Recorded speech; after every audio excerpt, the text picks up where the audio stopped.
This is a chapter on ductile shear zones, the textures and transposition that can happen.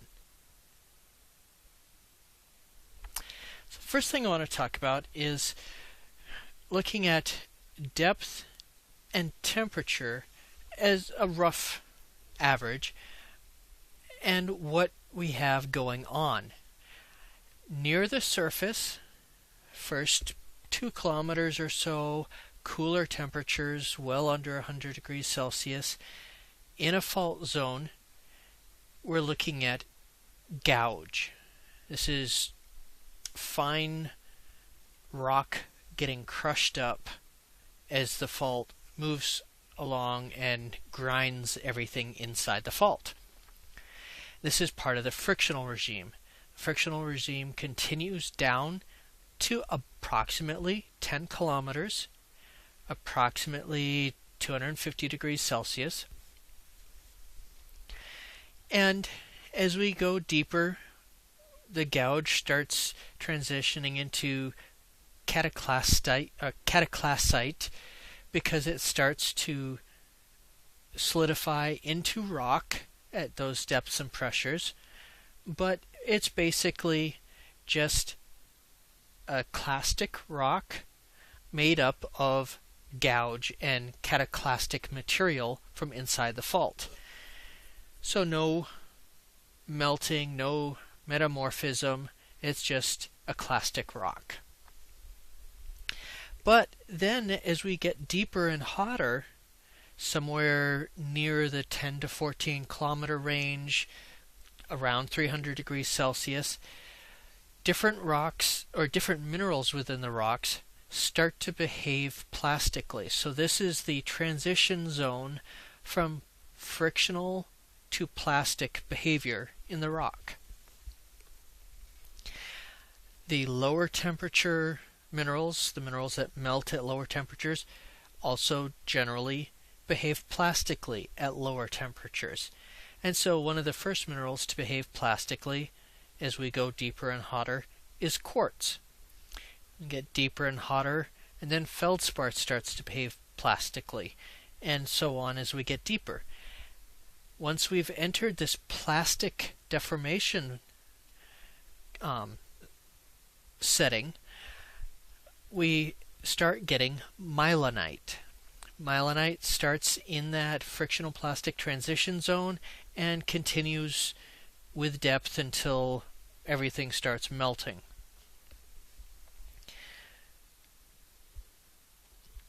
So, what is myelinite? Myelinite is a fairly important type of rock for identifying what's going on in a fault, what the sense of motion is, what the depth and temperatures and everything like that are. Myelinite is made of crushed rock in the shear zone that has now formed a cohesive foliated rock through crystalloplastic processes. It's made of clasts and matrix. So you can see here these bigger pieces are the clasts. The really fine material in the background is the matrix, and this is a magnified image. So you can tell, the matrix is very fine. It's clay-sized particles, maybe silt size. Myelinite can be broken down into a few categories based on how much matrix there is compared to the total myelinite. So what percent is matrix, what percent is clasts? If it's less than 50% matrix, we call it a proto-myelinite. Basically it's a myelinite, but it's a pre-myelinite because there's not as much matrix. It didn't get ground down as finely before the heat and pressure built up, and so now we have a proto-myelinite, less than 50% matrix. Regular basic myelinite is when it's between 50% and 90% matrix. So anywhere from 50% down to 10% is made up of clasts. This picture we saw a moment ago as well is an example of a myelinite. An ultramyelinite is when the percent matrix is between 90% and 100%. So very, very few clasts left, probably small. This area in the middle here, this darkest part, is an ultramyelinite. The rock was ground up very, very thoroughly in the fault before it got turned into myelinite, and so this is now an ultramyelinite. A couple of other special cases are a blastomyelinite. This is a myelinite that has large grains, but they're not large clasts.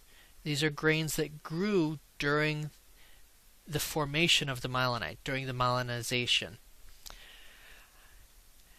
One way that you can tell is that they are monomineralic and they don't look like they were strained as much as some of the other grains that we might see.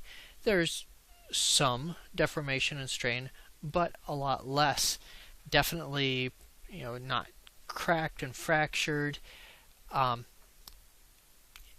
be difficult to tell, but when you can tell, then it's a blastomyelinite.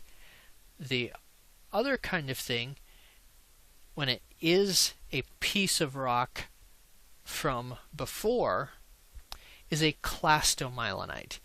These are grains remain after the host rock has been reduced into fine matrix, but some pieces are still there that are clearly original rock that didn't get broken down. In this middle piece here, you can see a big crack in it. That indicates that it's been there for a long time. It didn't form out of the myelinite. It was there beforehand and it got broken and cracked.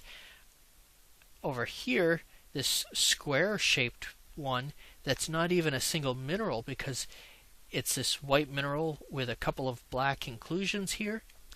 Very, very clearly, that's a piece of older material that's been there and is still there, did not get ground down for whatever reason. You can see up here in the scale bar, 0.5 millimeter.